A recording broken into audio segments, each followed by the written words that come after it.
Shake. Yeah. Alléluia, alléluia, alléluia. Bienvenue à toutes. Bonjour, chers servantes du Seigneur. Bonjour à mes filles spirituelles. Bonjour aux vaillantes guerrières du Seigneur. Je déclare cette session ouverte en ce matin. Comme chaque premier du mois, nous avons notre notre, notre convocation prophétique. Nous avons notre réunion avec le Père, le Fils et le Saint-Esprit. Nous avons notre conseil divin. C'est notre conseil divin ce matin, en ce 1er octobre 2022. Et je veux que tu sois disposé pleinement, ma bien-aimée, à recevoir ce que le Seigneur a pour toi. Alors là où tu es, je te souhaite la bienvenue. Je proclame shalom du Seigneur sur toi et ta famille, dans ta maison. Commence à t'étirer si tu sors tout juste du lit. Étire-toi, détends un petit peu le cou, commence à prier en langue. Si tu as besoin de te mettre debout dans ta chambre et de pouvoir marcher un petit peu, fais-le. Alléluia. Mais tu dois être pleinement disposé pour ce que Dieu a pour toi ce matin. Amen. Commence à prier en langue, commence à prier en langue. Je t'adresse déjà un passage. Amen. Comme chaque premier du mois, on médite un peu. C'est vrai qu'on n'a pas vraiment le temps de le faire en profondeur, mais tu peux quand même plonger tes yeux physiques, ton regard spirituel dans la parole. Tu peux prendre 1 Samuel, chapitre 25, du verset 1 jusqu'au verset 34. Alléluia. Et tu peux t'arrêter sur le verset 3. Tu peux t'arrêter sur le verset 3. Tu peux t'arrêter sur le verset 17. Et tu peux t'arrêter sur le verset 19. Et également sur le verset 24. Je fais confiance à mon assistante pour pouvoir vous mettre tout cela dans le chat. Amen. Comme ça, celles qui arriveront, qui vont se connecter, pourront retrouver le passage à méditer pour aujourd'hui. Bonjour à toutes, je vous bénis. Je suis très heureuse de pouvoir encore vous servir. Je suis votre servante, je suis votre guide. Alléluia.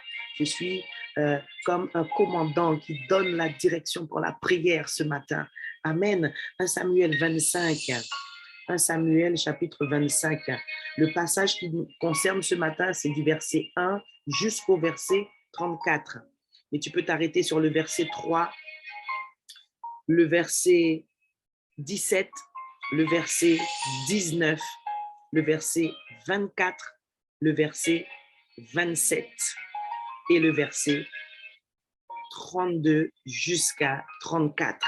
Alléluia, c'est l'histoire d'Abigaël.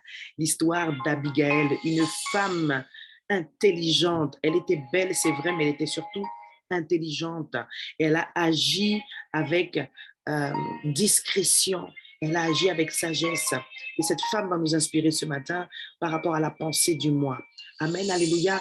Allez, c'est parti, ma bien-aimée. Je veux déclarer ce matin et que ton esprit entende. Si Dieu est pour la génération Ruth, personne ne peut être contre la génération Ruth. Dieu a élevé la génération Ruth. Dieu a institué ces temps d'intercession et de prière ensemble. Et je veux déclarer sur ta vie et que tu le reçoives et que tu le crois. Quand Dieu est pour quelqu'un, personne ne peut être contre cette personne. Alléluia, commence à prier en langue. Je déclare que l'esprit de guerre descend sur toi maintenant, la guerre sainte par le Saint-Esprit. Nous allons prendre les armes spirituelles ce matin. Nous allons plaider le sang de Jésus ce matin. Alléluia. Nous sommes l'armée guerrière du Seigneur en ce matin. Une armée de femmes qui se lèvent remplies d'esprit pour arracher les bénédictions du Seigneur pour ce nouveau mois qui commence. Il nous a fait la grâce, la faveur de voir ce nouveau mois. Est-ce que nous pouvons commencer par le louer? Est-ce que nous pouvons commencer par le louer et l'adorer et le célébrer? Alléluia. Seigneur, c'est une joie pour nous d'être ici en ce matin, ensemble. Tu nous as réveillés, tu nous as fait précéder l'aurore, Seigneur. Et c'est pour te louer, c'est pour t'adorer, c'est pour te remercier, c'est pour te dire, oh Dieu, merci pour cette nuit. C'est pour te dire merci d'avoir réveillé notre esprit, notre âme, pour pouvoir vaquer à la prière encore ce matin, Seigneur. Que tu reçoives la gloire qui t'est due. Nous sommes venus te dire en ce matin, oui, il y a l'œuvre, oui, il y a le ministère, oui, il y a les obligations de la famille, oui, il y a le travail malheureusement, on ne peut pas se passer du travail dont on ne peut se passer, mais il y a d'abord toi, Seigneur, il y a d'abord ta présence, il y a d'abord ton amour. Et ce matin, nous venons d'abord à toi, pour qui tu es pour nous, ô Seigneur Jésus. Nous voulons te glorifier, nous voulons te dire que nous t'aimons, nous voulons te dire que nous t'adorons, nous voulons te dire que nous reconnaissons la grâce et le privilège que nous avons de te connaître parce que tu nous as aimés le premier, parce que tu nous as choisis, parce que tu nous as élevés, parce que tu nous as établis, Seigneur. Alléluia. C'est pour te louer et t'adorer que nous nous sommes réveillés d'abord. C'est pour accourir à toi, Seigneur, pour venir nous blottir dans tes bras d'amour que nous nous sommes réveillés ce matin et que nous avons devancé l'aurore. Alléluia. Oh, donne une louange à ton Dieu ce matin. Donne une parole d'adoration à ton Seigneur ce matin, ma bien-aimée. C'est d'abord pour lui que tu te réveilles. Lorsque tu te réveilles les nuits, lorsque tu veilles, passe d'abord un temps dans sa présence. À le louer, à l'adorer, à l'aimer. Oui, Seigneur, nous sommes d'abord ici pour toi. Toi qui es l'espérance de la gloire, toi qui es l'auteur de notre salut, toi qui es celui qui parfait notre foi, toi qui nous accompagne tous les jours de notre vie, que nous soyons des mamans, que nous soyons des jeunes, que nous soyons des femmes d'âge mûr, que nous soyons mariés ou célibataires, nous sommes toutes les mêmes, amoureuses de toi, désireuses de te connaître plus et de te connaître mieux, Seigneur. C'est notre cœur d'adoratrice qui parle en ce matin. Remo Sakaria, Rekata, pas bien-aimé, quand tu viens dans la présence de Dieu, chaque jour, à chaque fois que tu t'approches de lui, ne sois pas pressé de demander, ne sois pas pressé d'intercéder, mais prends quelques instants. Je veux commencer à prophétiser déjà. Alléluia. Je veux dire à une femme ce matin, je veux dire à plusieurs d'entre vous en ce matin, il est important d'accourir premièrement dans la présence de Dieu, premièrement dans la présence de Dieu, d'accourir dans ses bras d'abord pour lui, parce qu'il est ta force, il est ton soutien au quotidien. Sans lui, tu ne peux rien faire. Donne-lui la première place, ma bien-aimée. Robo Sika Ramashika. Ramakataya, rien ne sert de courir pour demander, rien ne sert de courir pour anticiper, alléluia, rien ne sert de courir pour même combattre le diable et ses œuvres, parce que si Dieu n'est pas avec toi, tout ce que tu le fais en vain. Ta priorité, c'est lui, ta priorité, c'est sa personne, ta priorité, c'est son amour, que tu sois agréé de lui, alléluia, une adoratrice du Dieu vivant, une adoratrice du Dieu très haut, une adoratrice du Seigneur des Seigneurs, du Roi des Rois. C'est ce que Dieu veut pour toi. Alléluia. Rebo Sakaya. Et la pensée que j'ai pour toi à l'instant, ma bien-aimée, c'est que tu dois multiplier les moments où tu vas vers lui pour lui. Je répète, tu dois multiplier les moments où tu vas vers lui pour lui. C'est un conseil que j'ai déjà eu à donner à certaines en entretien individuel. Alléluia. Mais ce matin, le Seigneur me pousse, l'Esprit me presse à exhorter, à encourager, parce que certaines d'entre vous vivent une sorte de pression. Amen. Tu vis une pression. La pression parce que peut-être que tu as repris le travail, peut-être parce que c'est la période justement de la rentrée.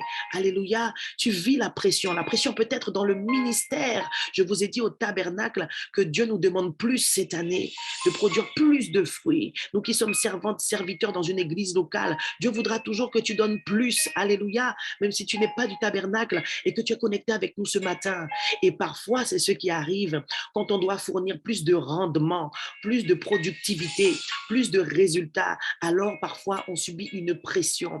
La pression au travail, la pression dans la famille, la pression dans le couple, la pression à cause des problèmes, la pression à cause des enfants. La pression à cause de la vie même en société dans ce monde pourri qui nous oppresse parfois, qui nous distrait, qui nous oblige à nous adonner à des tâches qu'on aurait bien voulu éviter. La pression. Souviens-toi du peuple d'Israël. C'était la technique du diable au travers du pharaon, leur donner plus de travail. Mais quand tu travailles pour Dieu, travailler plus pour lui ne doit pas être source de pression. Si tu es oppressé à cause de l'œuvre, laisse-moi te dire ce matin que le Seigneur te dit, il te dit ce matin, il y a quelque chose qui ne va pas. Parce que Jésus a dit, ma nourriture, c'est de faire l'œuvre de mon Père. Ma nourriture, c'est de faire l'œuvre de mon Père. Quand tu manges, ça te fait du bien. Quand tu manges, ça te rassasie. Quand tu manges, tu prends des vitamines pour ton corps. Quand tu manges, tu prends de la force. Donc, comment l'œuvre peut te mettre sous pression? Ce n'est pas normal. Et ce n'est pas l'œuvre le problème. Ce n'est pas Dieu qui a un problème. C'est en toi que tu dois chercher ce qui ne va pas. Refuse la pression, ma sœur. Refuse la pression ce matin.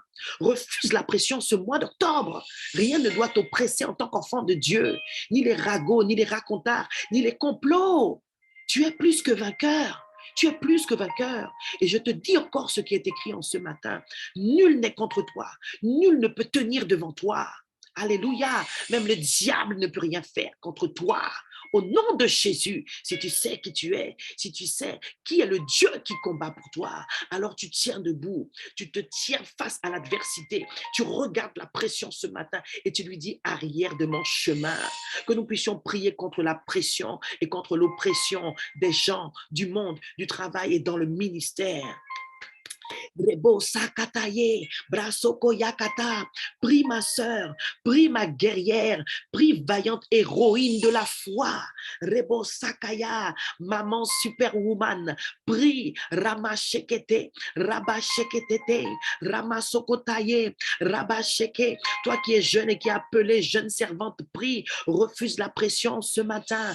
Alléluia. Seigneur, après t'avoir loué, après t'avoir glorifié, papa, tu nous as adressé cette parole et nous nous tenons debout devant toi, Seigneur, pour dire à l'ennemi, pour dire à l'oppresseur de nos âmes, get out, hors de mon chemin. Nous refusons ta pression, nous refusons ta pression. Je t'ai déjà enseigné, génération rude, que quand on prie, on peut s'adresser à l'adversaire. Adresse-toi à lui ce matin, parle-lui et dis-lui, ordonne-lui de sortir, de lâcher ta vie. Alléluia, nous refusons la pression du diable. Nous refusons la pression du diable au travers des gens malveillants, des gens méchants, des gens mauvais, au travers du travail, au travers de tout ce qu'il y a à accomplir pour le ministère, pour la famille. Nous refusons la pression au nom de Jésus. Et la parole de sagesse que Dieu a pour toi, après la parole prophétique, qui vient compléter la parole prophétique, qui vient ouvrir ton esprit, qui vient te donner une clé, qui vient te donner une solution, c'est que tu multiplies les moments où tu vas vers Dieu juste pour lui. C'est ce que le Seigneur adresse à plusieurs ce matin. La pression va s'arrêter quand tu vas multiplier les moments où tu vas vers Dieu. Passe plus de temps dans la présence de Dieu quand il y a de la pression autour de toi. C'est ça la clé. Ne cède pas à la pression en changeant l'ordre des choses et en te disant, il faut que je fasse ci, il faut que je fasse ça, il faut que je note. Tu notes, c'est bien. Tu ne notais pas avant. Je suis fière de toi et le Seigneur a vu. Il me fait le dire pour que tu entendes qu'il a vu tes progrès. Tu notes maintenant, c'est bien, ma chérie. Continue comme ça, mais ne te laisse pas avoir par la pression, parce que la pression est une stratégie de l'ennemi pour t'oppresser, pour t'étouffer, pour te désorganiser. Et alors que tu seras devenue une Marthe et non plus une Marie, souvenez-vous de ces deux sœurs qui avaient deux attitudes complètement différentes. Alors que tu seras devenue une Marthe occupée, très organisée, à faire plein de choses, à noter, etc., tu vas te rendre compte que finalement, tu n'es plus Marie, assise au pied de ton Seigneur, écoutant ce qu'il dit, recevant les instructions parce que tu l'as adoré avant, parce que tu es venu pour lui, tu es venu dans sa présence pour lui au préalable, premièrement. Alléluia. C'est la parole du Seigneur pour nous, mes bien-aimés. C'est notre secret. Le secret, c'est d'aller dans le lieu secret. Je répète, le secret, c'est de multiplier les moments où tu vas dans le lieu secret. Alléluia. Je déclare que ce conseil divin est déjà ouvert. Nous sommes à la table royale. Nous sommes assises dans les lieux célestes et nous sommes sur notre trône et nous sommes venus donner une direction aux événements, aux circonstances, détruire les plans du diable en ce matin au nom de Jésus et pour tout le mois d'octobre. C'est ce que la génération Ruth fait. Et nous allons aussi prier pour nos familles. Alléluia. Les anges sont avec nous. Et je te rappelle que ceux qui sont avec toi sont plus nombreux que ceux qui sont contre toi. Ceux qui sont contre toi vont faire du bruit, ils vont s'agiter, ils vont parler fort, ils vont calomnier, c'est pour te distraire. N'aie crainte, Dieu est là. Tout va bien, ma chérie. Tout va bien. Sache qui tu es. Sache qui t'a choisi, sache qui t'a élevé, sache qui te fortifie au nom de Jésus et prends les armes ce matin. Notre première arme que nous allons prendre ce matin, c'est le sang de Jésus. Allez, plaide le sang, invoque le sang, proclame le sang sur ta propre vie, sur ton foyer, sur ta maison, sur tes amis, sur tes collègues, sur tous ceux qui sont chers à ton cœur. Rabasokuya keta leba solobo ramakota lamakeya hande ranamskoya tekrapskate. Je déclare que le sang de Jésus recouvre la génération Ruth. Le sang de Jésus parle pour la génération Ruth. Le sang de Jésus parle pour moi. Il parle pour toi. Il parle pour nos enfants. Il parle pour nos époux. Il parle pour nos familles. Il parle pour mon petit frère. Il parle pour ma mère. Il parle pour mon père. C'est comme ça que tu dois prier maintenant. Proclame le sang. Proclame le sang. Je proclame le sang de Jésus sur chacun de mes enfants. Déclare-le, ma bien-aimée. Nous couvrons nos enfants avec le sang de l'agneau. Tout comme le peuple israélite avait mis le sang de l'agneau sur les linteaux de leur porte et l'ange de la mort même a obéi. Il s'est éloigné. Nous proclamons le sang de Jésus sur nous-mêmes, sur nos foyers, sur tout ce que nous sommes, sur tout ce que nous avons pour chaque jour du mois d'octobre. Nous allons dans le futur et nous prophétisons que chaque jour du mois d'octobre, le sang de Jésus nous protège, le sang de Jésus nous garde. Nous sommes à cette porte du temps. C'est prophétique ce que nous faisons ce matin et c'est surtout stratégique. Alléluia, parce que la porte d'un nouveau mois s'est ouverte ce matin. Nous sanctifions ce mois d'octobre au nom de Jésus. Rebo Shakarabaseria. Nous invoquons le sang du pardon pour nous-mêmes, pour nos sœurs ici présentes, pour les membres de nos ministères distincts, pour nos pasteurs, pour nos apôtres, pour nos prophètes, pour nos évangélistes. Robos Kateyamama, pour nos frères, pour nos sœurs, pour nos collaborateurs. Nous invoquons le sang de la miséricorde. Nous invoquons le sang du pardon. Nous invoquons le sang de la grâce. Le sang de la grâce. Nous invoquons ce matin le sang qui justifie. Nous invoquons ce matin le sang qui protège, le sang qui empêche le diable de nous nuire. Nous invoquons le sang qui refoule tout ennemi sans corps, tout ennemi désincarné, méchant, appartenant au royaume des ténèbres. Le sang, nous plaidons le sang de Jésus pour la Guyane, le sang de Jésus pour nos nations, le sang de Jésus pour nos frères, pour nos sœurs, le sang de Jésus sur cette connexion, le sang de Jésus sur cette vidéo, le sang de Jésus sur le tabernacle, le sang de Jésus sur ton pasteur, sur ton ministère, au nom de Jésus le Christ de Nazareth. Alléluia. Nous allons prendre les armes, ma bien-aimée. Nous allons prendre les armes ce matin. Les armes spirituelles, je te rappelle, tu dois les connaître. Tu pourras les retrouver en lisant Éphésiens chapitre 6. Il y a le casque du salut. Il y a la cuirasse de justice. Il y a la ceinture de vérité. Il y a les chaussures du zèle pour annoncer la bonne nouvelle. Il y a le bouclier de la foi et l'épée de l'esprit qui est la parole de Dieu. Ma sœur, as-tu ton casque du salut? That is to say, ça veut dire, est-ce certain ou sauvé? Je te pose la question là ce matin, est-ce que tu es sûr d'être sauvé? Alors déclare-le. C'est comme ça que tu prends l'arme. Parce qu'il est écrit, prenez toutes les armes que Dieu donne.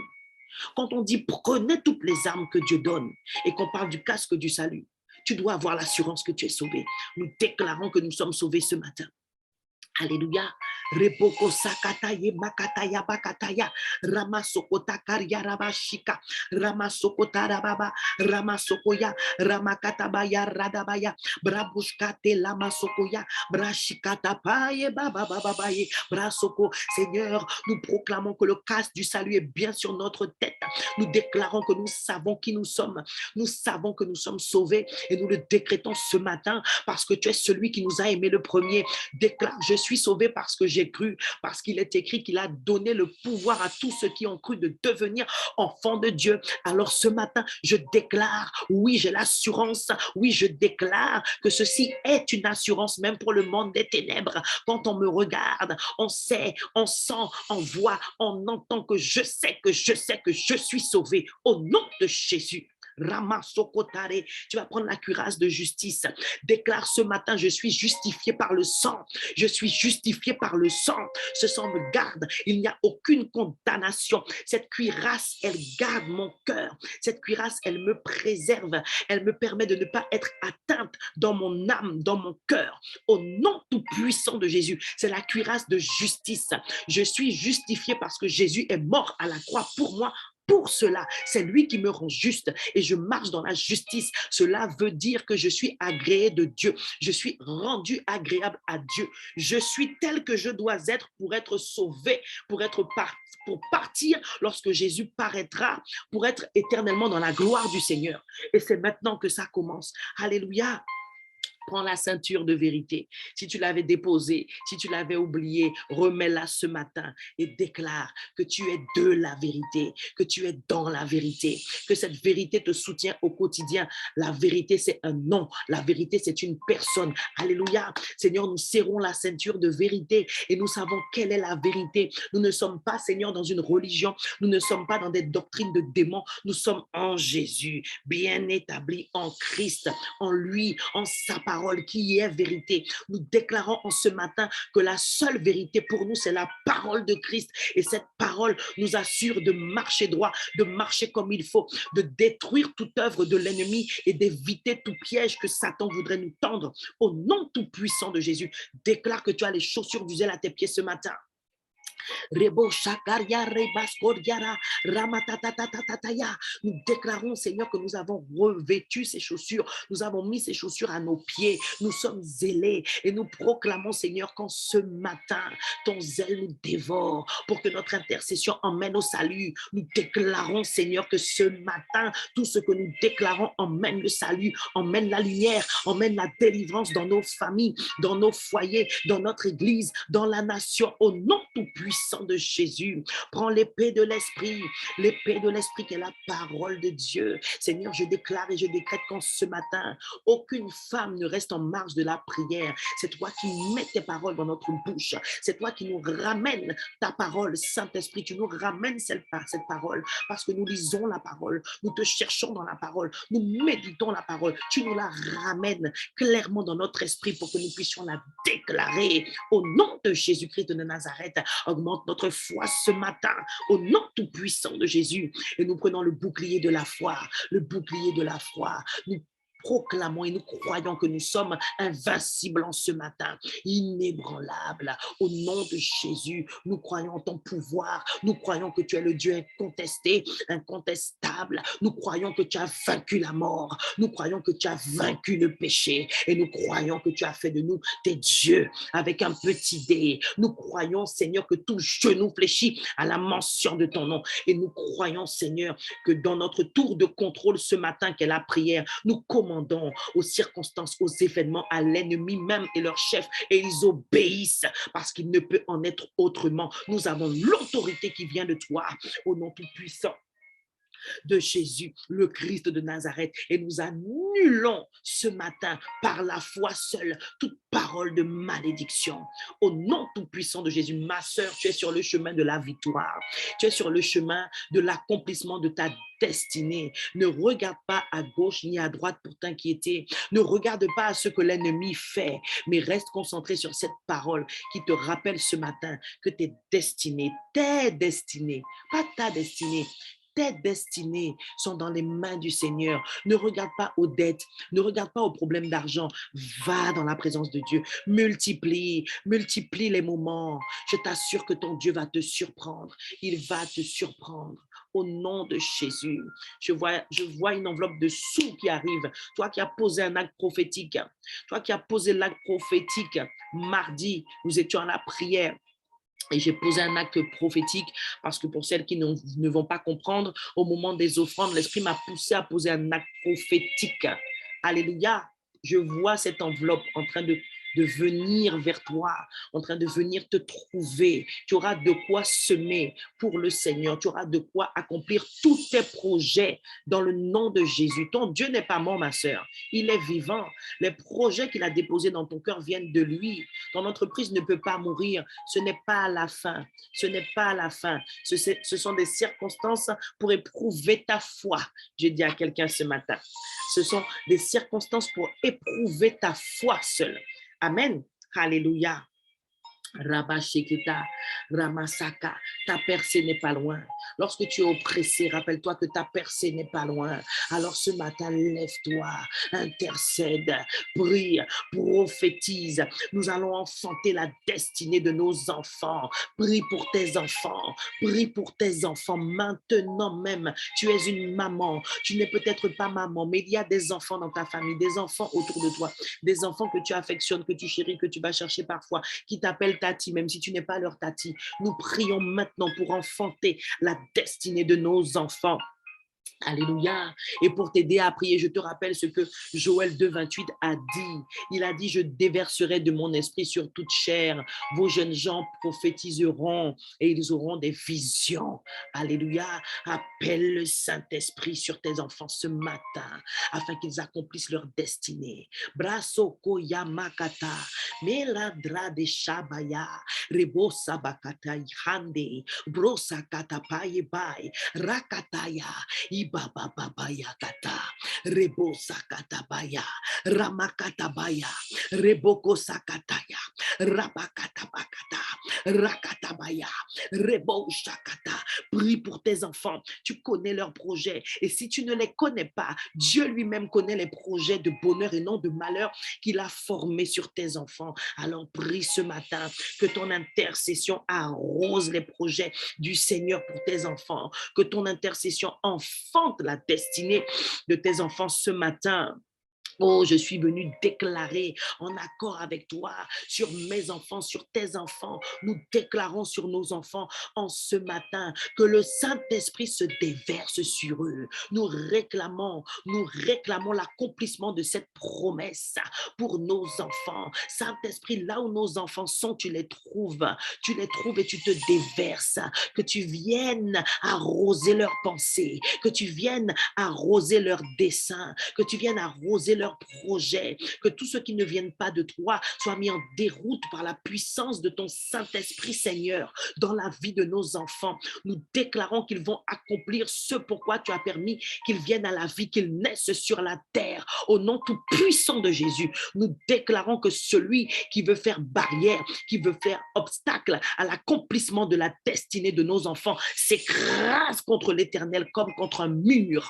Au nom tout puissant de Jésus, que tous ceux qui parlent pour maudire la vie, la destinée, l'accomplissement des destinées de nos enfants soient confondus au nom tout puissant de Jésus. Que ceux qui se lèvent la nuit pour faire des incantations, que ceux qui ont fait des alliances avec le royaume des ténèbres pour nuire à nos enfants par jalousie, par méchanceté, parce qu'ils sont des agents du diable, qu'ils tombent eux-mêmes dans la fosse qu'ils ont creusée. Au nom tout puissant de Jésus-Christ de Nazareth, nous déclarons que nos enfants prospèrent. Nous déclarons qu'ils sont remplis du Saint-Esprit, qu'ils sont loin pour annoncer la parole de Christ. Nous le prophétisons. Ils sont serviteurs de l'Éternel, serviteurs du Dieu très haut, serviteurs de Christ en esprit et en vérité. Seigneur, déverse de ton esprit sur eux et que ton esprit les garde, de s'éloigner de ta parole. Je déclare en ce matin que le Saint-Esprit rappelle à nos enfants ce que nous-mêmes nous avons pu leur enseigner à la maison,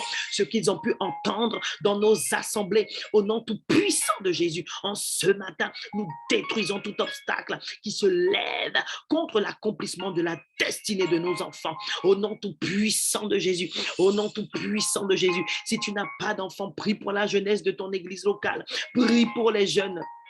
Alléluia, que leur destinée s'accomplisse.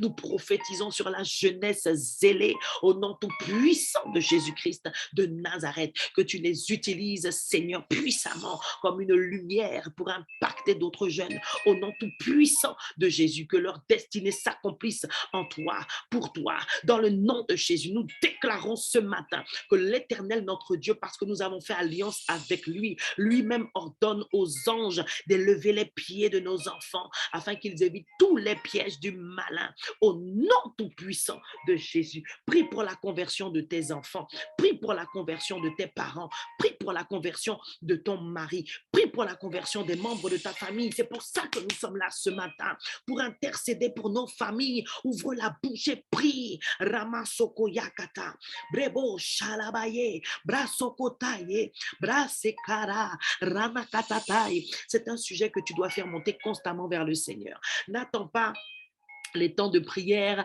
à l'église locale, une fois par semaine. N'attends pas les moments d'intercession prophétique avec GRI pour pouvoir intercéder pour le salut de ta famille. Saisissons l'occasion ensemble de prier pour le salut de nos familles ce matin. Rebo sakaria rakata, rebo sakata, rekete. Parce que tu as dit dans ta parole dans 2 Chroniques, chapitre 7, verset 14, si mon père, si mon peuple, celui qui porte mon nom s'humilie, prie et me cherche, s'il renonce à ses mauvaises voies, je l'écouterai du haut du ciel, je lui pardonnerai son péché et je guérirai son pays.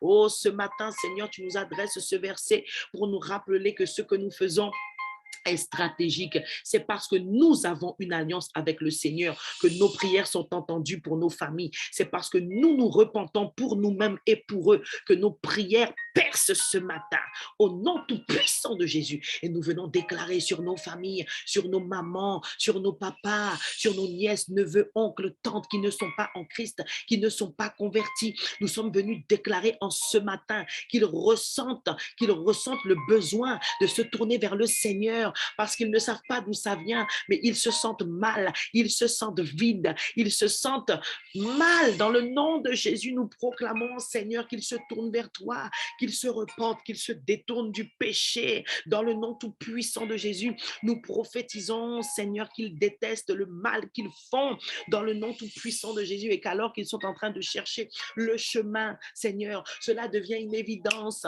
que le Jésus que nous prions, que le Jésus que Marie-Daniel prie, que le Jésus que Julie prie, que le Jésus que Carole prie est la solution. Dans le nom tout puissant de Jésus, nous prophétisons ce matin que le cœur des membres de nos familles se tourne vers le Seigneur. Nous déclarons au nom tout puissant de Jésus le Christ de Nazareth que nos prières donnent accès au Seigneur à leur cœur, qu'il les appelle, qu'ils entendent la voix du bon berger qui les appelle. Oh Seigneur, nous crions à toi en ce matin pour que tu pardonnes leurs péchés. Tu es le Dieu de grâce et de miséricorde.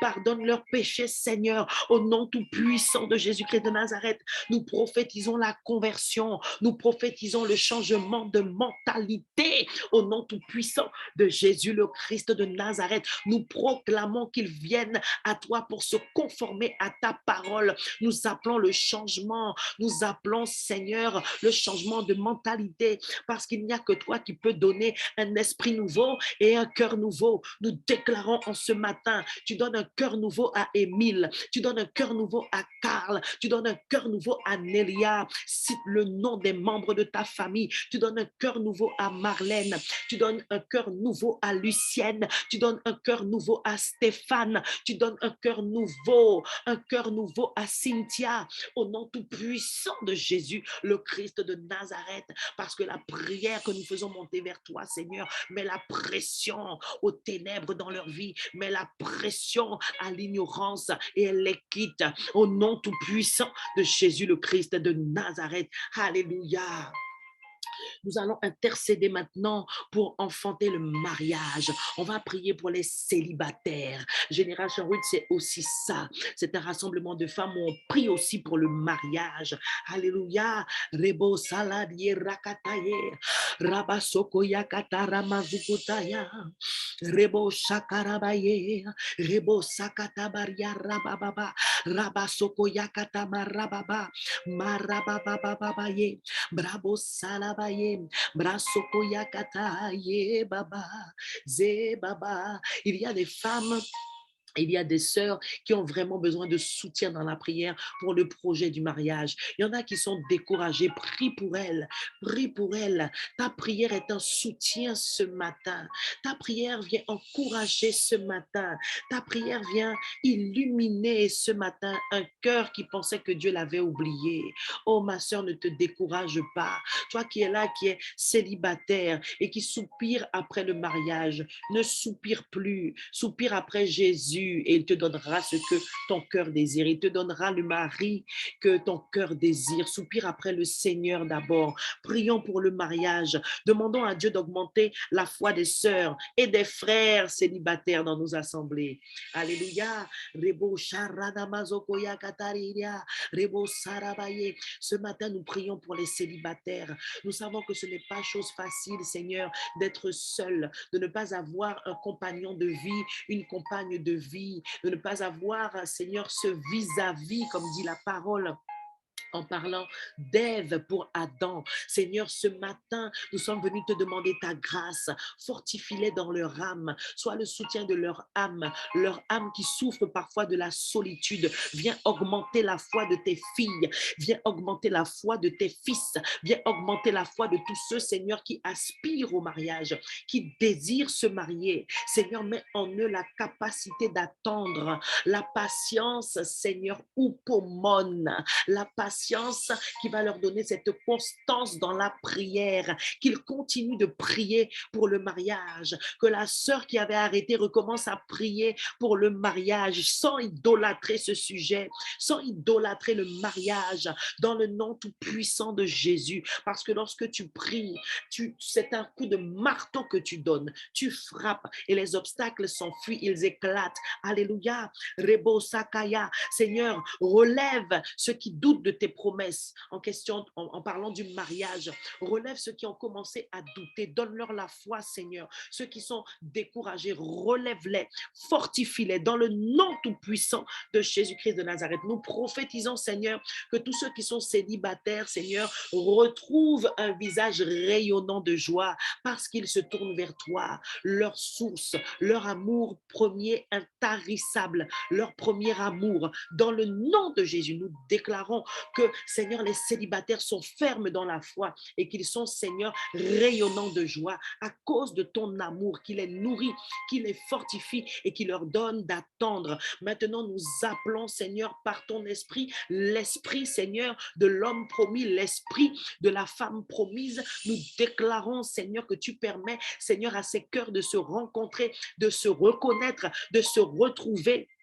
Au nom tout puissant de Jésus, j'appelle ton mari des quatre coins de la terre, des quatre coins de la Guyane, par la puissance du Saint-Esprit. J'appelle la femme pour mon frère, au nom tout puissant de Jésus-Christ de Nazareth. Nous parlons à leurs âmes, nous parlons aux futurs époux, nous parlons aux futures épouses et nous les attirons à celui, à celle que le Seigneur a pour eux, dans le nom de Jésus. Et que ce soit dans le Seigneur, que ce soit dans le Seigneur, au nom tout-puissant de Jésus le Christ de Nazareth. Nous allons intercéder, prier contre l'esprit de divorce et d'adultère. Et nous allons prier pour la conversion des époux qui ne sont pas convertis. Alléluia. Reboko sakaya, rakatabaya baradaba. Tu ne peux pas être fatigué, ma sœur. C'est ça, c'est un temps d'intercession. Alors, prie. Si tu ne sais pas quoi dire, prie en langue, mais tu dois participer. Sinon, c'est comme si vous regardez télé. Alléluia. Rebo shakata meya, rebo sakata, rabasukutale, rebebebebe, rababa, rababa, rababa, rababa, rababa, rababa, rababa, sheketeberiara hamder yerebe. Tu n'as rien à craindre, nous sommes couverts par le sang.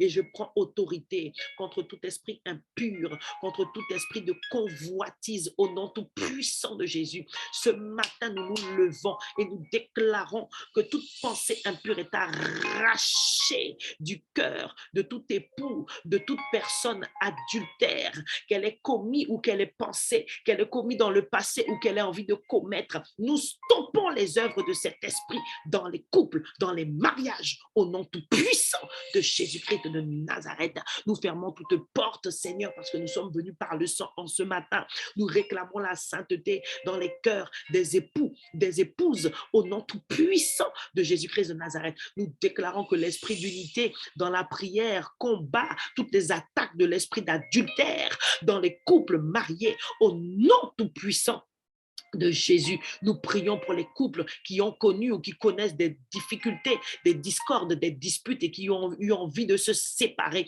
Nous annulons ces paroles, nous annulons ces pensées, nous annulons ces projets au nom tout puissant de Jésus. Nous commandons à l'esprit de divorce d'être chassé dans les lieux arides, de lâcher les foyers, de lâcher les cœurs, de lâcher les alliances au nom tout puissant de Jésus. Nous sanctifions les mariages et nous déclarons qu'ils sont honorés par l'époux et par l'épouse au nom tout puissant de Jésus, que tu leur rappelles, Seigneur, l'engagement qu'ils ont pris, Seigneur, devant toi d'abord, devant l'assemblée des saints, au nom tout puissant de Jésus. Je déclare que là où il y avait l'envie de tout abandonner dans certains couples, je déclare et je décrète que ceci est arraché à la racine et je viens planter l'envie de se battre pour son mariage, l'envie de persévérer. Je déclare que le véritable pardon est le fondement dans ces couples brisés. Au nom de Jésus, nous prophétisons la restauration des couples, des familles, au nom tout puissant de Jésus. Et là où le mot divorce a été prononcé, nous décrétons restauration, réconciliation, pardon, véritable pardon, au nom tout-puissant de Jésus. Nous prions maintenant, comme je l'ai annoncé, pour la conversion des époux inconvertis de nos sœurs. Rebo Sakayakata, Melababa, Yebaba, Zelele, Rokota, Melia, Rakata, Rebo Sakaya, Maramajikata, Madia, tu pries pour les sœurs qui sont mariées, mais dont le mari n'est pas en Christ. C'est un combat et nous menons ce combat avec vous. Vous n'êtes pas seuls. Nous prions aussi pour cela avec Génération Rude et nous déclarons que le jour arrive, vous arriverez dans le temple avec votre époux, main dans la main. Tu seras choquée, ma sœur. Ce qui est impossible à toi est possible au Dieu que tu sers. Alors prie, ne cesse de prier, prophétise la conversion, mets un petit peu d'huile d'onction sur sa tête d'oreiller avant qu'il ne rentre, mets une petite goutte d'huile dans ses chaussures avant qu'il ne parte le matin, viens mettre une petite goutte d'huile d'onction dans sa voiture. Alléluia. Et kataye, tu es une guerrière. Et ce combat, Christ l'a déjà gagné pour toi. La conversion de ton mari et tes sœurs sont là pour te prêter main forte et t'encourager, te soutenir, te supporter, te relever avec notre prière ce matin. Rebo shakata, rekata kata kataya, braba babayata, braba shika. Merci pour la persévérance de ma sœur. Merci Seigneur pour la patience de ma sœur. Merci Seigneur pour l'intercession constante de ma sœur. Je déclare Seigneur que ses genoux ne se fatiguent point. Je déclare qu'elle continue d'élever des mains pures vers le ciel avec un cœur sanctifié. Je déclare qu'elle ne méprise point son mari au nom tout puissant de Jésus. Je déclare que ses paroles, ses mots, ce qui sort de sa bouche est toujours assaisonné de sel. Je déclare qu'elle continue d'honorer son époux dans le nom tout puissant de Jésus, le Christ de Nazareth. Et là où le corps ne voulait plus se donner parce que le cœur s'est fermé, je déclare que tu puisses guérir les blessures intérieures au nom tout puissant de Jésus et que là où le diable est venu diviser, que tu puisses réconcilier au nom de Jésus. Nous proclamons, Seigneur, la conversion de ces époux au cœur dur au nom tout puissant de Jésus, car tu es celui qui peut transformer leur cœur de pierre en cœur de chair. Au nom de Jésus, nous déclarons, Seigneur, qu'ils n'ont pas le choix parce que ton bras puissant s'appesantit sur eux. Tu les convaincs de justice, de péché et de jugement. Je prophétise, ma sœur, toi qui es concernée par ce sujet d'intercession, que lorsque ton époux te regarde, c'est Jésus qu'il voit. Il voit la douceur, il voit la sagesse. Il voit la sagesse même en personne. Il ne te reconnaît pas et il est déstabilisé par ton attitude. Et il est gagné à Christ sans parole, au nom tout-puissant de Jésus. Alléluia. Oh, rababababa, shikata. Je te bénis, ma sœur. Merci pour ta prière. Merci pour ton intercession. Merci pour ta compassion. C'est ça l'amour fraternel entre sœurs en Christ. Alléluia. Car l'amour n'est pas seulement dans les paroles, mais il est aussi dans le temps qu'on passe dans la prière pour les autres. Et parce que tu arroses, toi-même tu es arrosé. Le Seigneur s'occupe de tes affaires. Alléluia. Rebo shakarabaye pareria, reba sakata ye bababa, ze baba, zikata mariaraba sakaya, rakata, rakata, reketetete, bro shakata payan. Nous allons maintenant prier pour les couples mariés. Si on a donné un verset, c'est Ecclésiaste chapitre 9, verset 9. On va juste à partir de ce verset prophétiser que les couples mariés dans le Seigneur, parce que c'est une grâce, c'est vrai, d'être marié en Christ, c'est même merveilleux, mais parfois la routine peut s'installer, il n'y a plus d'étincelle. Amen. J'ai un verset pour toi, c'est Ecclésiaste chapitre 9, verset 9. Tu prendras le temps de le méditer. Amen. Et même si tu n'es pas marié, tu peux méditer ce verset parce que la vie à deux doit être savourée. Amen. La vie à deux. Et même si ton mari n'est pas en Christ, mais sache que ton mariage est sanctifié. Il est sanctifié, il est agréé de Dieu parce que le mariage est une institution divine. Alléluia. Tout mariage est une bénédiction. Que le mari ou la femme soit en Christ ou non. Retenez cela. Qu'aucun esprit ne vienne vous séduire. Le mariage est bon. Maintenant, que ce soit dans le Seigneur, parce que nous sommes dans le Seigneur, parce qu'il y a des combats. Amen. Je ferme la parenthèse. Nous allons prier pour bénir les couples mariés. Amen. Et nous allons prophétiser qu'ils savourent la vie avec l'épouse. Le mari savoure la vie avec l'épouse que Dieu lui a donnée. Et la femme, toi-même aussi, tu savoures la vie avec l'époux que Dieu t'a donné chaque jour de ta vie. C'est important. C'est important de pouvoir vivre un mariage heureux. Amen. Alléluia. Bénissons les couples. Nous déclarons, Seigneur, que les couples, Seigneur, de chaque femme mariée, Seigneur, mon Dieu, mon roi papa, sur cette plateforme sont bénis. Au nom tout puissant de Jésus, nous sommes venus, Seigneur, appeler le bonheur qui vient de toi dans le mariage. Nous sommes venus réveiller la succulence, Seigneur, que tu donnes dans le mariage, parce que le mariage est une grâce. Le mariage est un don, un cadeau du Seigneur. Et je bénis mes sœurs, je bénis nos foyers, nos couples, je bénis la relation que tu as avec ton mari, je bénis la relation que ton mari a avec toi. Celles qui sont célibataires, arrosez les autres. Pas boudé, pas autres, pas marié, pas des autres, pas capria, pas pour autres.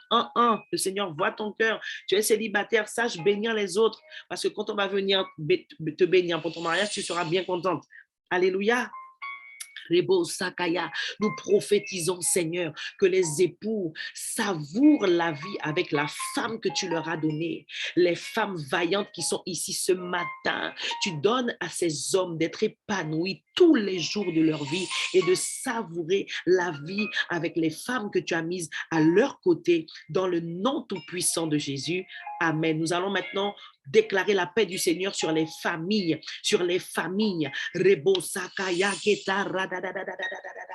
déclarons ce matin que le prince de paix fait son entrée dans les familles, dans les foyers, en Guyane, en Afrique, en Haïti, en Martinique, en Guadeloupe, en France hexagonale, que toute personne qui est connectée à toi et qui s'appelle famille, que tu appelles famille, que ce soit par l'alliance ou par le sang, nous déclarons shalom, nous prophétisons que la paix entre parce que nous l'ordonnons, parce que nous le commandons, parce que nous avons cette autorité, ce pouvoir dans le ciel et sur la terre par la prière et par l'intercession.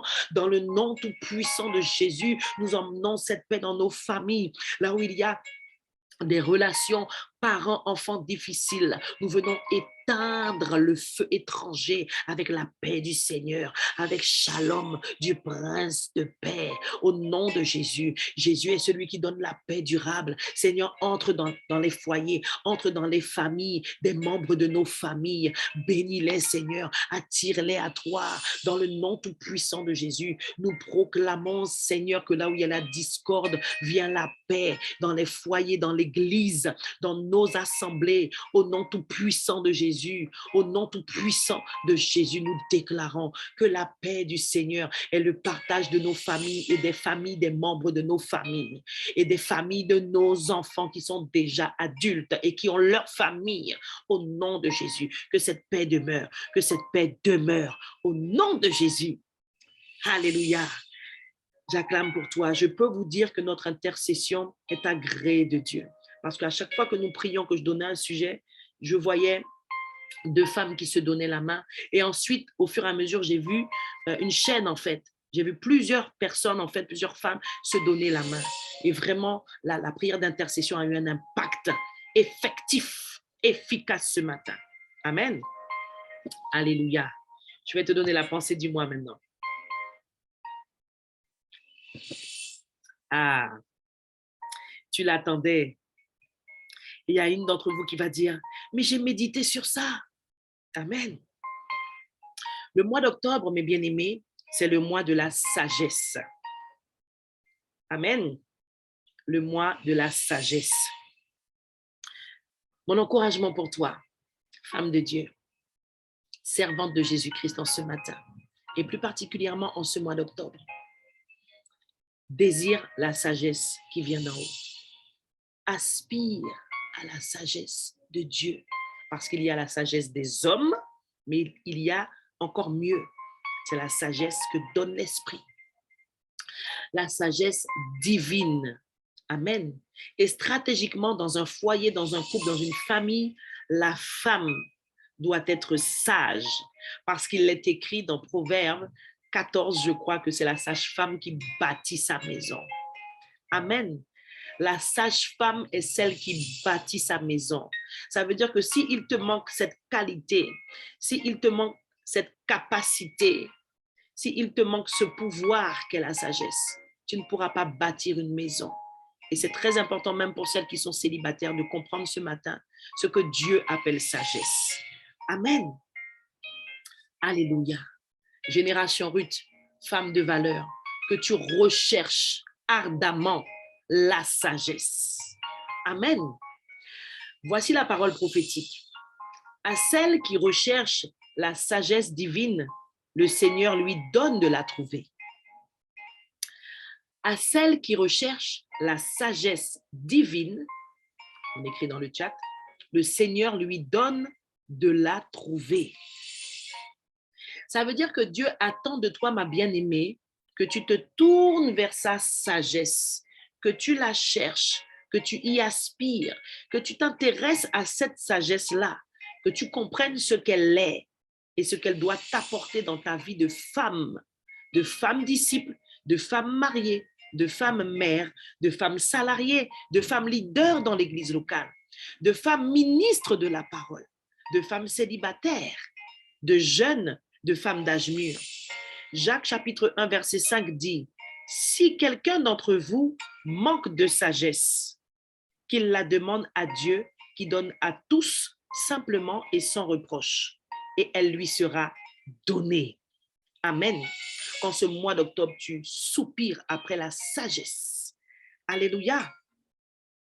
Je te rappelle que la femme de valeur dans Proverbe 31 est aussi une femme de sagesse.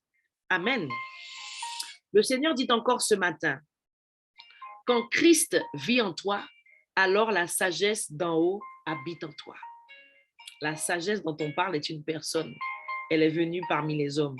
Elle a créé tout ce qui existe. Et tout ce qui existe a été créé pour cette personne, Jésus-Christ. Yeshua HaMashiach, le Christ, le oint de Dieu, l'envoyé, le Messie. C'est lui la sagesse. Alléluia. Quand Christ vit en toi, alors la sagesse qui vient d'en haut habite forcément en toi, dit le Seigneur. Alléluia. Je te rappelle la référence. C'est bien Proverbe 14, verset 1. La femme sage bâtit sa maison. Et le premier slogan que le Seigneur m'avait donné qui accompagnait la vision de Génération Ruth, c'était la sage-femme bâtit sa maison, elle bâtit l'église et elle bâtit sa nation.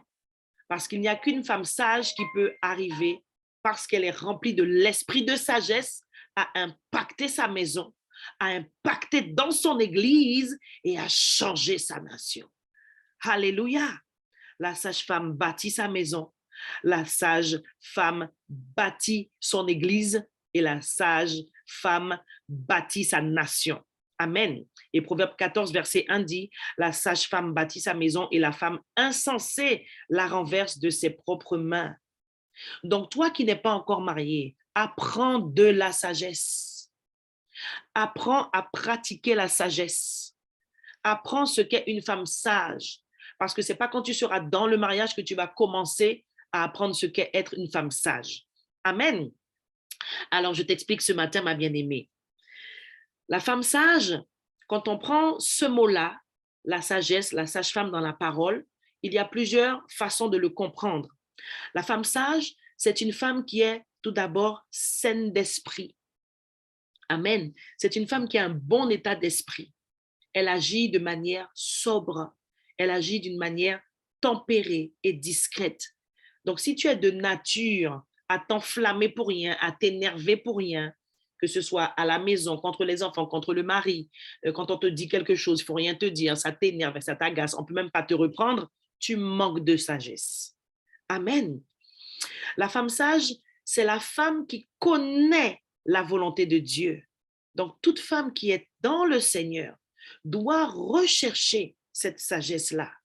Parce que selon Dieu, la femme qui est sage est celle qui connaît sa volonté. Amen.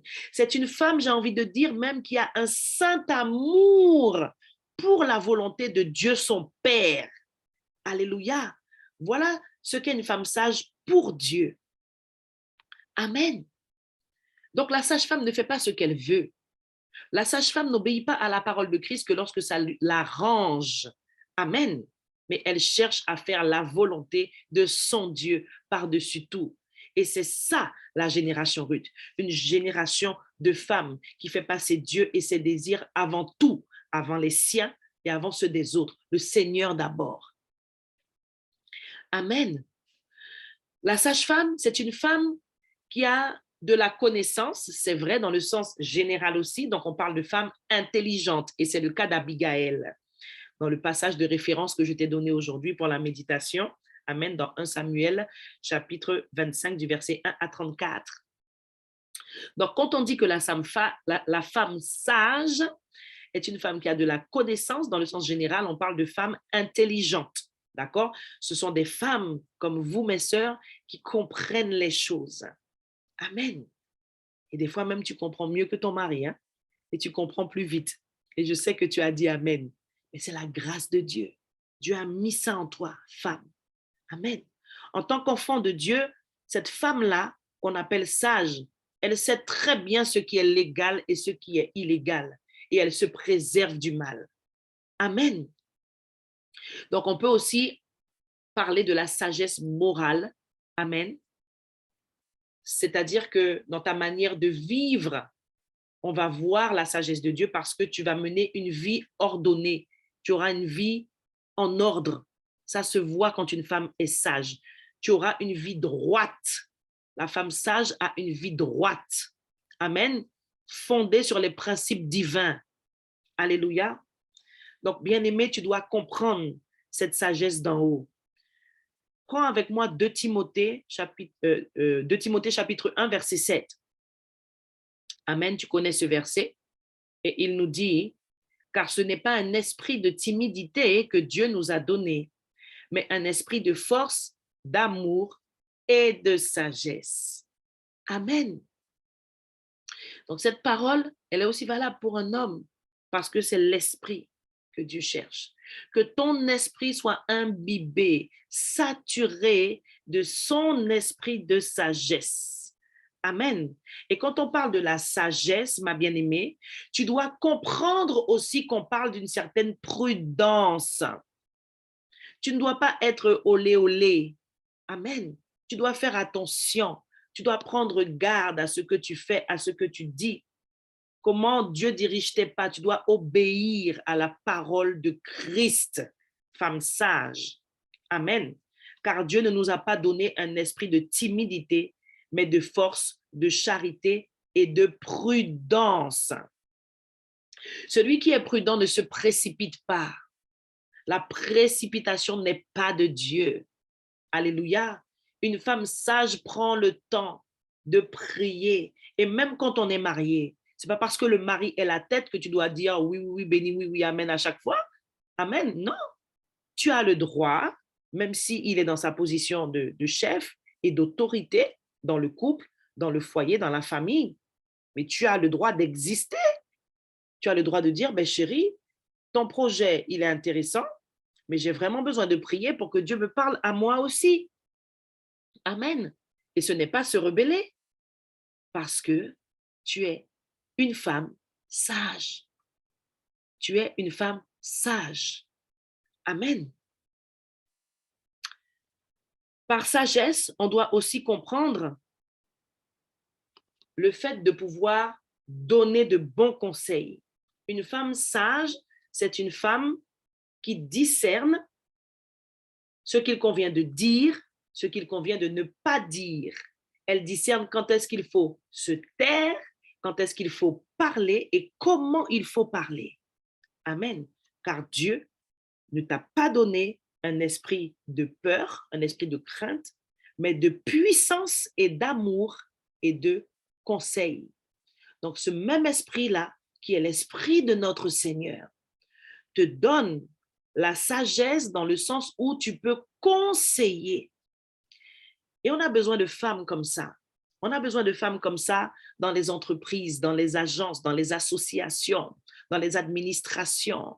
On a besoin de femmes comme ça dans les écoles, dans les universités, au tribunal. On a besoin de femmes comme ça dans les églises. On a besoin de femmes comme ça dans les foyers. Alléluia. Tu dois être cette femme capable de conseiller ses enfants, de conseiller peut-être ton enfant qui, à 24 ans, ne sait pas ce qu'il veut faire. Mais parce que tu iras toi-même prendre le conseil de Dieu, alors tu pourras être de bons conseils pour tes enfants, pour ton mari, pour ton pasteur. Amen. Dans le ministère, on a besoin d'hommes et de femmes sages qui sachent donner de bons conseils. N'appelons-nous pas Jésus dans la parole l'admirable conseiller? Amen. C'est pourquoi je dis, la sagesse, c'est un esprit. La sagesse, c'est une personne. La sagesse, c'est Jésus-Christ. Et quand il habite en toi, alors la sagesse divine est en toi. Amen. Le Saint-Esprit m'a donné une définition de la sagesse divine. Amen. La sagesse divine, c'est l'intelligence de Dieu en action dans ton esprit pour te donner la solution à un problème ou pour te conseiller. Waouh! J'aime ces moments où je suis face à quelqu'un, dans une discussion banale, dans un entretien, où le Saint-Esprit entre dans mon esprit et il décortique la situation. Alors là, je suis en mode téléchargement et je reçois tout ce qu'il faut dire à la personne. Amen. Là, je suis en train de te parler du don spirituel qu'est la parole de sagesse. Et on en a besoin pour le ministère. Les leaders dans l'Église ont besoin de ce don-là. Les personnes qui font des entretiens dans les églises ont besoin de ce don-là. Les pasteurs ont besoin de ce don-là pour accompagner les brebis, pour les écouter, pour les conseiller. Amen. La parole de sagesse est ce don prophétique qui s'est manifesté dans l'histoire de Salomon. Vous savez que Salomon est considéré comme le roi le plus sage de tous les temps. Amen. C'est comme ça que Dieu même parle de lui dans la parole. Il était très sage. Amen. Et dans cette histoire qui se trouve dans 1 Roi chapitre 3, versets 16 à 28, le roi Salomon est face à une situation où deux femmes disent « c'est mon enfant ». Alors l'histoire, très rapidement, une femme se réveille le matin, son enfant est mort, et comme il y a une autre femme pas très loin, elle échange les bébés, d'accord? Et le lendemain matin, la femme qui avait l'enfant qui était encore vivant réalise que son enfant est mort, mais elle réalise aussi que ce n'est pas son enfant. Donc le roi Salomon doit trancher. Il ne sait pas qui est-ce qui ment, d'accord? Et là, l'esprit de sagesse va venir dans l'esprit du roi pour lui dire comment gérer la situation. Amen. Et à partir de cette histoire, on peut comprendre aussi que la sagesse dont on parle là, qui est la sagesse divine, qui est la sagesse de Dieu, c'est une manière de faire, une manière d'agir, une manière de régler les conflits que parfois seules des personnes spirituelles peuvent comprendre. Parce que parfois, ça peut s'apparenter à de la folie. C'est pourquoi des fois, les gens ne vont pas te comprendre. C'est pourquoi des fois, ne parle pas, ferme ta bouche. Parce que tu vas aller parler aux mauvaises personnes et ça va te retomber dessus parce que les personnes n'ont pas ta foi. Amen. Et en plus, on est dans le prophétique. Donc, si par révélation, le Seigneur te dit de faire comme ça, d'agir de telle manière, de telle façon dans la situation, c'est à toi qu'il l'a dit. Et c'est pour ta situation. Donc, tu dois comprendre que quelqu'un d'autre ne va pas forcément comprendre pourquoi tu agis comme ça là. Parce que lui, ce n'est pas à lui que Dieu a parlé. Il ne sait pas ce que tu vis. Dieu sait pourquoi il a dit à Salomon, OK, tu sais ce que tu vas faire, roi Salomon? Tu vas dire aux femmes, OK, bah mon sa boka coupe petit mouna en deux, comme ça chaque autre qui prend la moitié. Amenez-moi un sabre, je vais couper l'enfant en deux. Et chacune d'entre vous aura une partie de l'enfant, comme ça c'est réglé. Mais quand tu entends ça là, quelqu'un qui voit un roi gérer la situation comme ça là, et c'est comme ça des fois on critique les pasteurs, c'est comme ça des fois on critique les apôtres, c'est comme ça des fois on est pressé à critiquer ceux qui dirigent l'église parce qu'on estime que c'est pas comme ça qu'il faut diriger l'église, mais qui tu es? Soumanade, Kimunoussa, c'est toi qui es à la tête de l'église? C'est à toi qu'on a parlé? Alléluia. Et ça peut choquer. C'est pourquoi je dis que la sagesse dont on parle là, des fois, elle est folle. Elle est folle aux yeux des humains parce qu'on peut ne pas comprendre ce que tu fais. Et pourtant, c'est Dieu qui t'a dit de faire comme ça. Alléluia. Donc, en regardant le roi Salomon dire ça, tu peux te dire, mais il est fou, mais ça ne va pas. Et les gens peuvent même s'arrêter sur le fait que, même s'il ne va pas le faire quand même, mais je trouve qu'il n'aurait pas dû dire ça. Hein. C'est facile de critiquer. C'est facile quand on n'est pas dans la position de la personne. Mais la sagesse divine, parfois, n'est pas comprise par tout le monde. Ça demande d'être spirituel. Amen. Ça demande d'être spirituel pour comprendre la sagesse. Amen. Et nous allons prendre l'histoire. Nous allons prendre l'histoire de cette femme qui s'appelle Abigail, qui est pour moi un exemple de sagesse. Amen. Alors, on n'aura pas le temps de tout lire, mais je te fais confiance pour méditer dans la journée, dans la semaine. Donc, au verset 1, il s'agit de Nabal. Nabal, c'est un homme qui a refusé de répondre à une requête du roi David. Donc, verset 1, à cette époque, Samuel meurt, tous les Israélites se rassemblent et font pour lui les cérémonies de deuil. Ils l'enterrent chez lui à Rama. Ensuite, David va au désert de Paran. Amen. À Mahon, il y a un homme très riche. Il possède 3000 moutons et 1000 chèvres. Sa propriété est à Carmel et il se trouve là pour couper la laine de ses moutons. Cet homme s'appelle Nabal et sa femme s'appelle Abigail. Abigail est intelligente et belle. Par intelligente, là, il faut comprendre sage, comme je viens de l'expliquer ce matin dans l'exhortation. Mais son mari est dur et méchant. C'est pourquoi des fois, souvent lorsque le mari n'est pas converti, tu as vraiment besoin de cette sagesse qui vient d'en haut là. Parce que déjà, ce n'est pas le même esprit. Donc forcément, il y aura des combats d'esprit. Amen.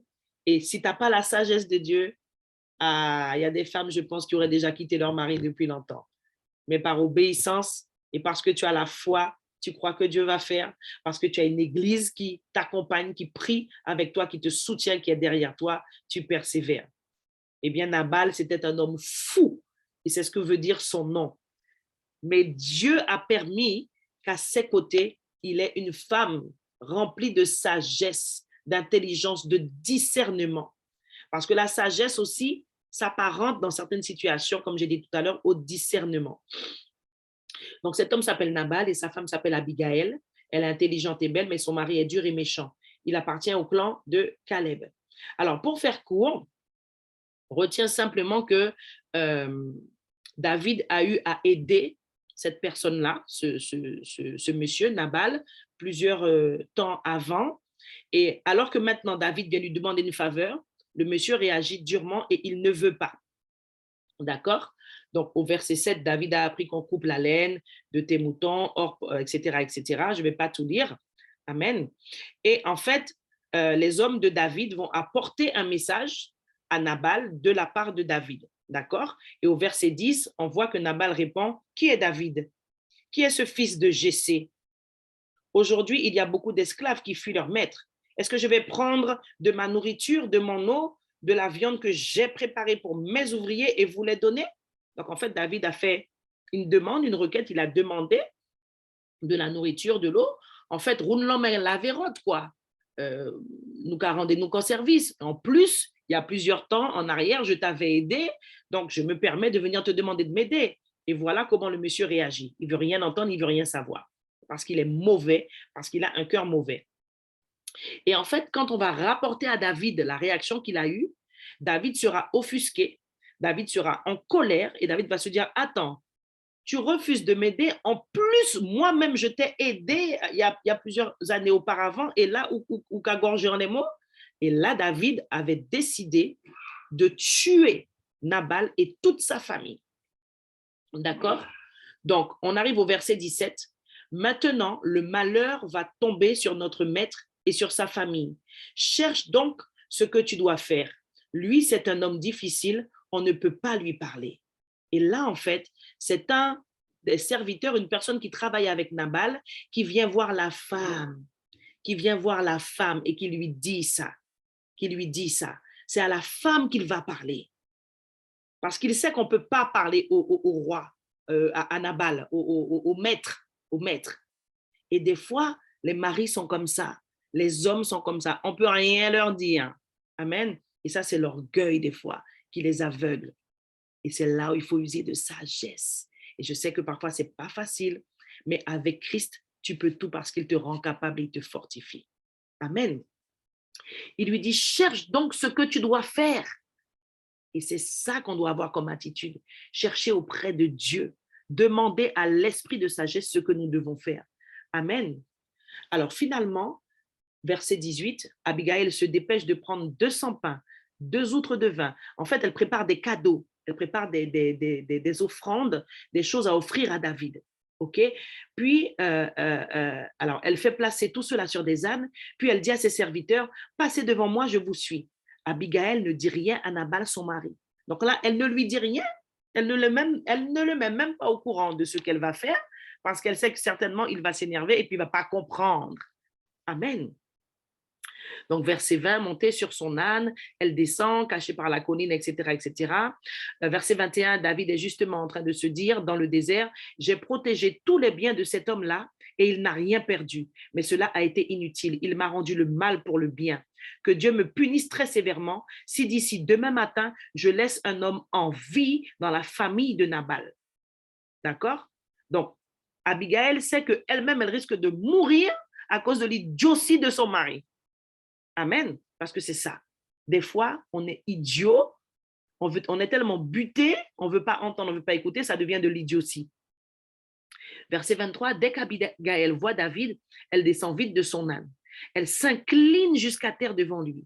Puis à ses pieds, elle lui dit, mon maître, c'est moi qui suis coupable, moi seul. Permets-moi pourtant de te parler. Écoute ce que j'ai à te dire.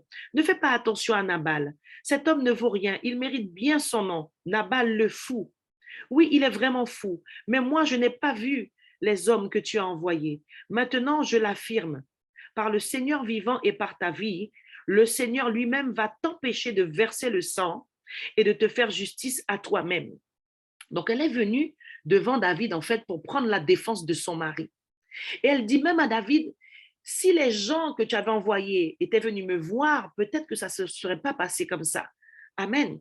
Et avec cette sagesse qu'elle a, elle arrive à faire David renoncer à tuer Nabal et toute sa famille. Elle lui dit au verset 27, accepte les cadeaux que je t'apporte. Amen. C'est pourquoi, mesdames, des fois, il faut user de sagesse. Il ne faut pas forcément insister quand tu vois que la porte est déjà fermée, que le cœur de ton mari est fermé. Amen. Et offrir des cadeaux aussi, c'est une stratégie. Seigneur, parle à quelqu'un. Amen. Accepte les cadeaux que je t'apporte. Ils sont pour les jeunes gens qui t'accompagnent. Je t'en prie, pardonne aussi ma faute. Elle prend la faute sur elle. Elle prend la faute sur elle. Elle sait très bien que c'est son mari. Mais là, quand elle vient là, c'est nous. C'est pas mon mari, c'est nous, quoi. Et elle s'humilie pour lui. Et c'est la position que tu dois avoir aussi pour ton mari. T'humilier devant le Seigneur pour lui, en sa faveur. Amen. Donc, vous allez continuer à lire après, toute seule à la maison. Verset 32, David répond à Abigaël, « Je remercie le Seigneur Dieu d'Israël qui t'a envoyé aujourd'hui à ma rencontre. Je te remercie aussi parce que ton bon sens, et on avait dit au début quand on parlait de la femme sage selon Dieu, c'est quelqu'un qui est saine d'esprit. Amen. Écoutez ce que David dit. Ton bon sens a permis que je ne fasse pas de mal. Verset 34, le Dieu d'Israël m'a empêché de te faire du mal. Mais vraiment, je le jure, par le Seigneur vivant, si tu n'étais pas venu aussi vite à ma rencontre, demain matin, au lever du soleil, aucun homme ne serait resté en vie dans la famille de Nabal. Amen. Donc, tu pourras reprendre vraiment toute l'histoire depuis le verset 1, méditer jusqu'au verset 34 et bien analyser l'attitude, le comportement de cette femme-là. Là, c'est la sagesse même en action et c'est la sagesse discernement.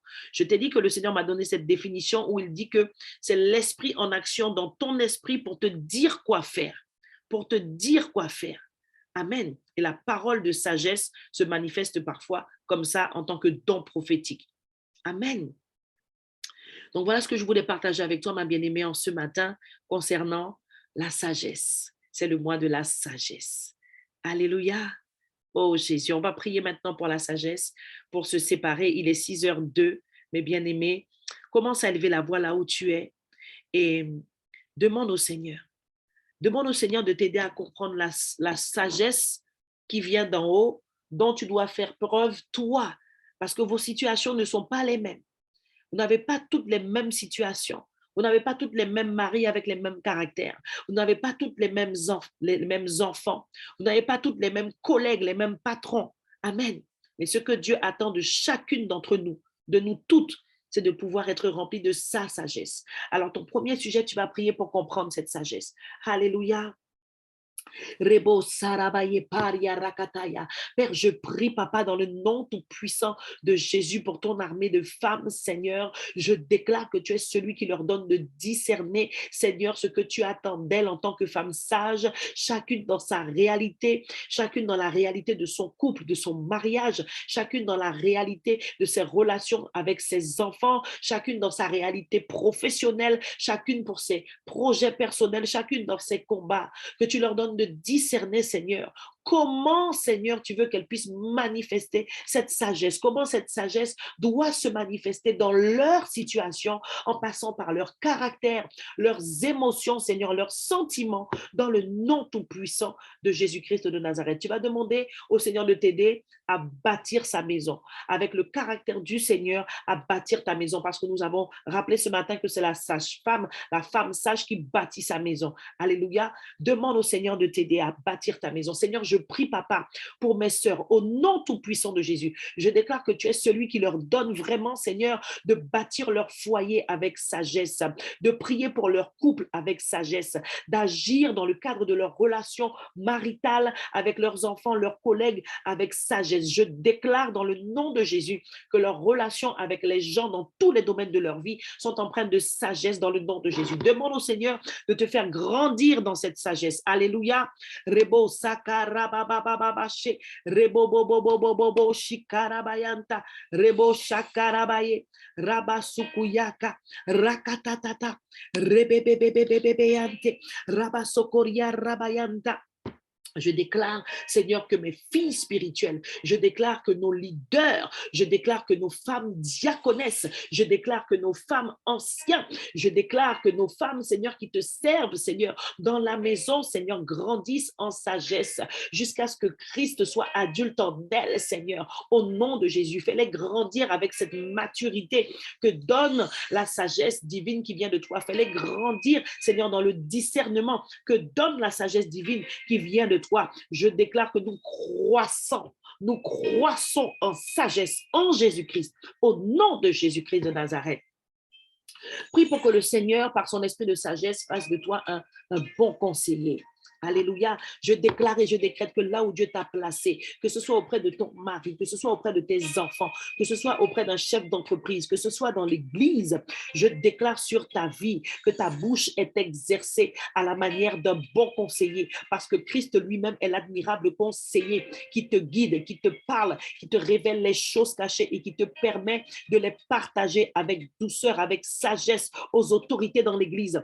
Au nom tout-puissant de Jésus, je déclare que c'est ton partage. Tu es une bonne conseillère pour ton mari, une bonne conseillère pour tes enfants, une bonne conseillère pour toutes les âmes que le Seigneur enverra vers toi sur ton chemin pour que tu leur parles avec sagesse de la parole de Dieu. Dans le nom tout-puissant de Jésus-Christ de Nazareth, je déclare que cette semaine même, tu vas expérimenter le don prophétique de la parole de sagesse et tu vas te retrouver à donner des conseils précis à des personnes afin qu'elles puissent sortir de situations difficiles. C'est ton partage cette semaine.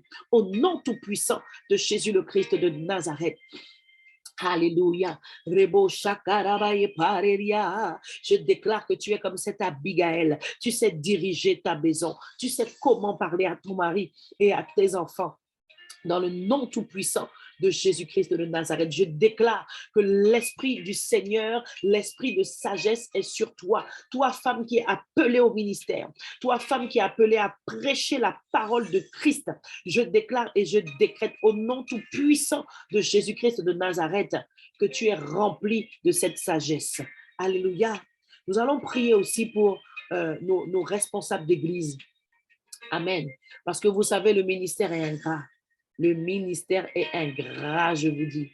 Les mêmes gens que vous aidez, les mêmes gens que vous accompagnez, ce sont les mêmes gens qui sont capables de vous calomnier demain. Vous savez pourquoi? Ça choque quelqu'un. Il y a des personnes qui sont en train de se dire, mais comment quelqu'un peut changer comme ça subitement? Ben, je vais t'expliquer. C'est parce que les esprits transforment les gens. Les esprits transforment d'abord et ils transforment les gens. C'est pourquoi je dis qu'on va prier pour nos responsables d'église parce que le ministère est ingrat. Mais ce qui se passe surtout, c'est que les esprits transforment les gens. Amen. Alléluia.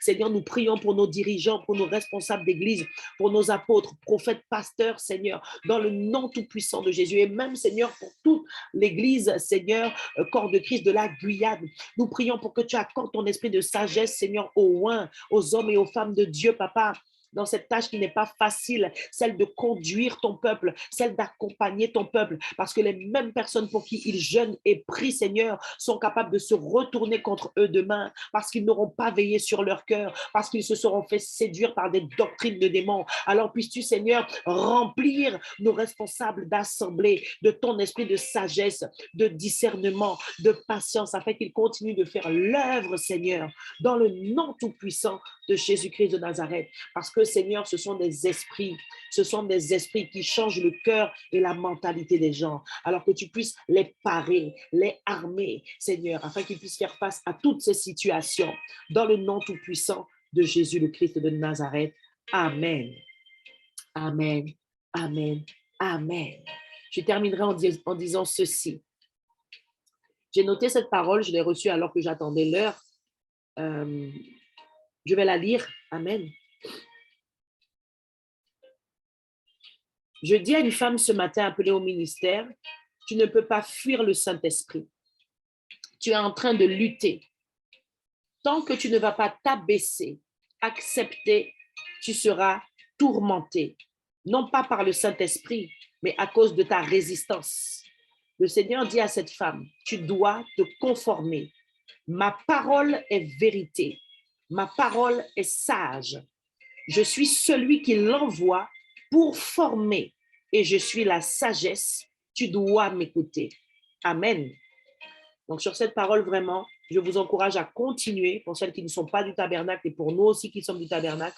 Continuons de prier pour nos conducteurs spirituels. Amen. Pour tous les conducteurs spirituels, qu'ils soient anciens, qu'ils soient apôtres, qu'ils soient prophètes, qu'ils soient diacres, tous ceux qui portent la parole et qui nous conduisent dans la prière, demandez régulièrement l'esprit de sagesse pour eux. Amen. Parce que le ministère est ingrat, je vous dis. Les appelés souffrent beaucoup, mais l'Éternel les délivre toujours. Alors, toi, femme, attache-toi à la sagesse qui est le Christ, notre Seigneur. Et pour terminer, je t'adresse ce verset, Psaume 111, verset 10. La crainte de l'Éternel est le commencement de la sagesse. Tous ceux qui l'observent ont une raison saine. Sa gloire subsiste. Amen. Et couplé avec ce verset, rappelez-vous ce que Proverbe 31, 30 dit. La grâce est trompeuse et la beauté est vanité. Mais la femme qui craint l'Éternel, c'est elle qui sera louée. Alors le mot de la fin, ma sœur, pour toi, continue de craindre Dieu. Ne crains pas les hommes, ils ne peuvent rien te faire, mais crains le Seigneur et tu seras une femme sage. Amen, mes bien-aimés. Nous avons terminé pour ce matin. Je sais que tu as été béni. Je sais que Dieu t'a parlé. Il est 6h11. Nous allons clôturer en action de grâce et peut-être prendre juste un témoignage au nom tout puissant de Jésus, Papa. Nous voulons te dire merci, Seigneur, pour ce temps que nous avons eu ensemble en ce matin. Merci pour ta grâce. Merci pour ta parole inspirée. Merci pour tes conseils. Merci, Seigneur, mon Dieu, mon roi, pour la direction, Seigneur, pour ce mois d'octobre. Merci pour l'exhortation, Seigneur, à chercher, à aspirer, à soupirer après ta sagesse. Je déclare que ton esprit de sagesse nous nourrit, qu'il nous remplit, qu'il nous conduit dans tout ce que nous devons faire, dans tous les domaines de notre vie, en tant que femme, au nom de Jésus. Amen. Alléluia. Mes bien-aimés, nous avons terminé. Nous avons pris possession de ce mois. Amen, comme à chaque fois. Alors, je ne sais pas si l'une d'entre vous veut peut-être témoigner ce matin. Amen. On a le temps quand même pour juste un témoignage. Alléluia. Alors, je regarde s'il y a des mains qui se lèvent rapidement. Amen. Alors, y a-t-il une femme sage qui veut témoigner ce matin parce que le Seigneur le lui demande? Amen. Alléluia. Alors, je ne vois aucune main qui se lève. Eh bien, mes bien-aimés, nous allons nous séparer. Je bénis votre journée.